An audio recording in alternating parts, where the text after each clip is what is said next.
I thought loyalty mattered.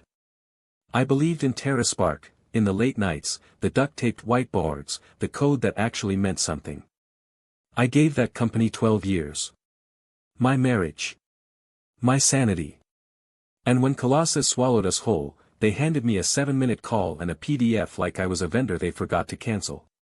They made one mistake, though. They assumed I'd take the check and disappear. That I wouldn't notice the holes in their non-compete. That I wouldn't remember every damn line of code, every client pain point, every corner they'd cut. But I did. And when my team, my real team, started whispering about how Colossus was gutting everything we built, that's when I knew. This wasn't about revenge. Name's Dominic Hale. I'm 41 years old, and until 3 weeks ago, I was the Senior Development Director at TerraSpark Systems in Crest Hill, Colorado. I joined when we were a ragtag crew of 11 people working out of a converted warehouse with a busted heater and whiteboards held up by duct tape. Now, that same company just got swallowed whole by Colossus Energy Corp., a Fortune 500 behemoth that thinks hard is just something you cut out to save money. Every major system we ever built, I had my hands in it. The first working prototype that got us our seed funding. I wrote the architecture on a napkin at 2 a.m. while eating vending machine pretzels. I stayed late.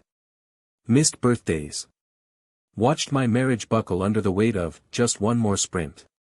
I didn't complain. I believed in what we were building. And now, I was being told that my department was redundant. They didn't even bother to meet in person. Just a 7-minute call and a file named transition_package.pdf. I didn't lose my temper. I opened that file, skimmed the details, and then opened another, my contract. The non-compete clause had holes in it. Big ones. Their legal team must have assumed a tech guy wouldn't notice. But I did. I noticed everything. And as I stared at that loophole-ridden paragraph, something settled in my gut. This wasn't about budgets or strategy. It was about erasure. They thought they could take everything I built and toss me aside. But I wasn't done yet. Not by a long shot. It started with a text from Jordan, "You were right. They're already gutting the pipeline." He used to be our lead systems architect, sharp as hell and loyal to a fault. Now he was just another engineer under Colossus's boot. I didn't respond right away. I was still trying to clear the noise from my head. But Jordan wasn't the only one. By the end of the week, 4 others had reached out, folks I'd mentored, worked late nights with, built entire platforms beside. All of them said the same thing: Colossus didn't care about what made TerraSpark special. They were shelving projects, consolidating departments, and trimming anything that didn't fit their one-size-fits-all model. I poured myself a cup of coffee and stood in front of the whiteboard I'd mounted in my home office. It had names, our old clients, and a list of what we'd built for each of them. Every checkmark represented months of work. Every line meant a problem we solved. That board wasn't just planning, it was proof we'd done something worthwhile. Underneath it, 5 names. My 5. The ones reaching out. The ones watching our work get pulled apart. I didn't lose my temper. I opened that file, skimmed the details, and then opened another, my contract. The non-compete clause had holes in it. Big ones. Their legal team must have assumed a tech guy wouldn't notice. But I did. I noticed everything. And as I stared at that loophole-ridden paragraph, something settled in my gut. This wasn't about budgets or strategy. It was about erasure. They thought they could take everything I built and toss me aside. But I wasn't done yet. Not by a long shot. It started with a text from Jordan, "You were right. They're already gutting the pipeline." He used to be our lead systems architect, sharp as hell and loyal to a fault. Now he was just another engineer under Colossus's boot. I didn't respond right away. I was still trying to clear the noise from my head. But Jordan wasn't the only one. By the end of the week, 4 others had reached out, folks I'd mentored, worked late nights with, built entire platforms beside. All of them said the same thing: Colossus didn't care about what made TerraSpark special. They were shelving projects, consolidating departments, and trimming anything that didn't fit their one-size-fits-all model. I poured myself a cup of coffee and stood in front of the whiteboard I'd mounted in my home office. It had names, our old clients, and a list of what we'd built for each of them. Every checkmark represented months of work. Every line meant a problem we solved. That board wasn't just planning, it was proof we'd done something worthwhile. Underneath it, 5 names. My 5. The ones reaching out. The ones watching our work get pulled apart. That's when I knew the version of TerraSpark I loved was gone. So I pulled out an old legal pad, flipped past half-written notes, and scrawled a new name at the top, Summit Dynamics. Not a clone. Not a comeback. A clean start, built around everything we'd done right, without the corporate rot that had infected the old place. I invited the 5 to my house one by one. We didn't use email. We didn't talk specifics over the phone. Just quiet evenings with food, coffee, and a whiteboard. We started identifying what made our work different, and what Colossus would never understand. This wasn't revenge. It was correction. And it felt damn good to draw the first line. The day after my final paycheck cleared, I signed a lease on a tiny second-floor office above a bakery. Smelled like cinnamon rolls and hope. The carpet was ugly, the windows were scratched, but it was ours. I hung a dry erase board on the wall and slapped a fresh sign on the door, Summit Dynamics, LLC. No brass plaque. Just a name that meant something. I filed the paperwork that same afternoon, state registration, tax ID, basic insurance. Every detail handled by hand. No shortcuts. I wasn't going to repeat old mistakes. Then I messaged the 5. Office secured. Legal clear. Are you ready? By nightfall, I had 5 variations of hell yes sitting in my inbox. They turned in their resignations within 24 hours. No dramatic exits. Just quiet, deliberate walks away from a company that had stopped listening. We got to work immediately. Every line of code we wrote was fresh. We built new frameworks from scratch, drawing from experience but steering clear of anything proprietary.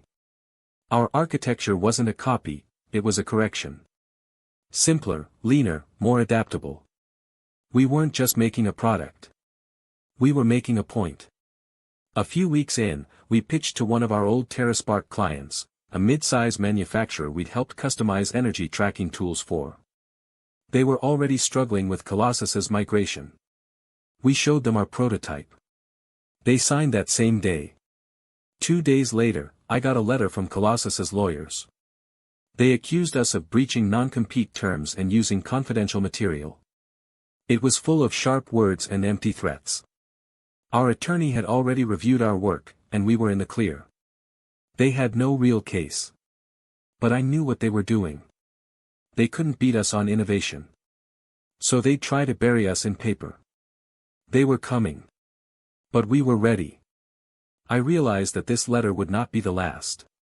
A week after we signed the contract with our first client, their operations director called me in a panic. Colossus had contacted him and said that he could face consequences for working with us. They threatened legal action and hinted at an audit. Standard intimidation tactics. But they worked. The client canceled the contract. 2 days later, 2 more potential clients disappeared in the same way. Our time frame was reduced from 6 months to 3. My employees tried to remain optimistic, but I could see their anxiety getting the better of them. They had families, mortgages. I had dragged them into this. And then the phone rang. It was Caroline Vale, CEO of Colossus, herself, asking for a meeting. She said she preferred to settle matters face to face. I agreed, more out of curiosity than anything else. Her office was all glass and steel, shiny and gleaming. The TerraSpark logo I had once been so proud of was now tucked away in a corner, as if it had been forgotten. She didn't waste any time. You understand that this can't go on, she said, as smooth as ever. Your company is in direct competition with what you've been doing here. I kept my voice calm. You're phasing out this work. It's in your plan. She didn't even blink. We're willing to offer you a 2-year consulting contract. Excellent terms. There it was. A leash, coded in dollars.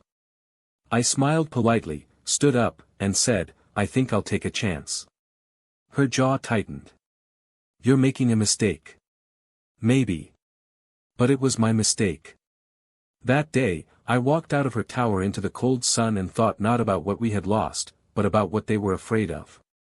If they were that desperate, they weren't nearly as strong as they wanted us to believe. The message came out of nowhere. Just one line in my inbox, we need to talk. Gerard Thompson hadn't reached out in over a year. I still called him Harold in my head, because that's what we used to joke about, how Gerard sounded too polished for a man who wore flannel to board meetings and drank gas station coffee by the gallon. He'd been off the grid since selling TerraSpark, supposedly fishing and ignoring the tech world. Until now. We met at his lake house, same weathered porch swing, same crooked dock. He looked older, but not tired. Just sharper around the eyes. They didn't just buy your work, he said, laying out a folder of papers across the dining table. They bought a mess.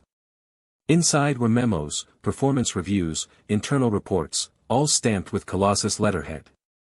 One memo had the name Sierra Grid in bold red. My stomach dropped. Sierra Grid was TerraSpark's biggest client. A tri-state energy utility with a nightmare of a grid system. We'd spent 4 years building custom tools to fit their crazy patchwork of legacy and modern infrastructure. It was a beast, no off-the-shelf solution could handle it. Colossus was trying anyway. They're pushing Sierra Grid onto a system that's 3 years behind the curve, Gerard said. Worse, they don't understand what they're breaking. He handed me another page, an integration schedule. 6 months for a migration that took us 4 years to build. Why would they risk that? I asked. Gerard leaned back. Because they think no one remembers what it took. But you do. He was right. Every late night, every patch, every buried problem we'd solved, that knowledge lived with me and my team. Colossus thought they could jam Sierra Grid into a box and hope it fit. But it wouldn't. And when it didn't, someone was going to have to pick up the pieces. We didn't celebrate. We prepared. After that meeting with Gerard, I called the team in the next morning. No fanfare, no pep talk, just facts. Sierra Grid was walking into a disaster, and when they hit the wall, we needed to be standing there with the right tool in hand. For 8 weeks, we worked around the clock.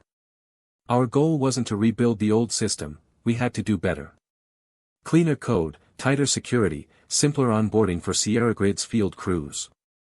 Every line was ours. Every feature mapped to a real pain point we remembered from the old days. We didn't reach out to Sierra Grid. We didn't have to. They'd call when Colossus fell on its face.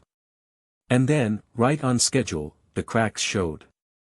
First it was minor, delays in reporting, data inconsistencies. Then came the big one, 3 substations dropped offline, and Sierra Grid couldn't verify compliance with federal regulations. The headlines didn't say our name.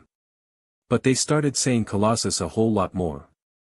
A week later, I got a message. No subject, just, coffee. Tomorrow. 2 p.m., corner booth. VP. Vanessa Powell, Sierra Grid CTO.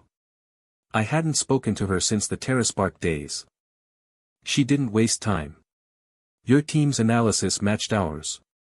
Colossus is trying to shoehorn us into their system. We're not interested in taking the hit for their shortcuts. I slid a folder across the table, technical specs, rollout plan, compliance mapping. All tailored to Sierra Grid. No fluff. 3 days later, they sent us the official request for proposal. We won the contract before the week was out. Colossus tried to block it with an emergency injunction. We went to court. Their lawyers talked big, but our documentation was solid. The judge sided with us. Colossus stock dropped 12% that afternoon. A week later, Caroline Vale was reassigned. Word was, a quieter division in another state. No press release. No goodbye party. Just like that, the giant stumbled. And we were still standing. The Sierra Grid rollout went smoother than any of us expected. No hiccups, no late-night panics. Their operations team said it was the cleanest migration they'd ever seen. When they signed off on the final milestone, we shook hands, took a quiet group photo in the server room, and ordered pizza back at the office. That was the moment I realized, we'd built something real. Not just a company. A place that worked the way we always believed it should. Word spread. Within 6 months, we picked up 2 more utility clients. A regional hospital system came next, followed by a logistics outfit that had been stuck with outdated tracking software. Each one had been burned by big-name vendors, and each one came to us hoping we were different. We were. We didn't pitch buzzwords. We listened. We solved real problems with honest tools and straight talk. That was our edge, competence without the show. Summit Dynamics grew to 27 people that year. Not too fast, not too wide. Just right. We took over the entire floor of the old bakery building. Still smelled like cinnamon some mornings. I kept a framed photo on my desk, our first whiteboard sketch, drawn at my kitchen table with Jordan, Nora, Dan, Hector, and Leo. The 5 who jumped with me when it still looked like a free fall. They weren't just employees. They were the backbone. One evening, after wrapping up a new feature demo, I stepped out onto the office balcony. The sun was setting behind the mountains, same mountains I'd stared at the day Colossus let me go. It hit me all at once. If Caroline hadn't fired me, if Trevor hadn't gutted TerraSpark, if Colossus hadn't trampled what we built, I'd probably still be there, holding on to something that no longer existed. Sometimes you have to be shoved out of the wrong place to land in the right one. We didn't just survive. We built better. And we're just getting started.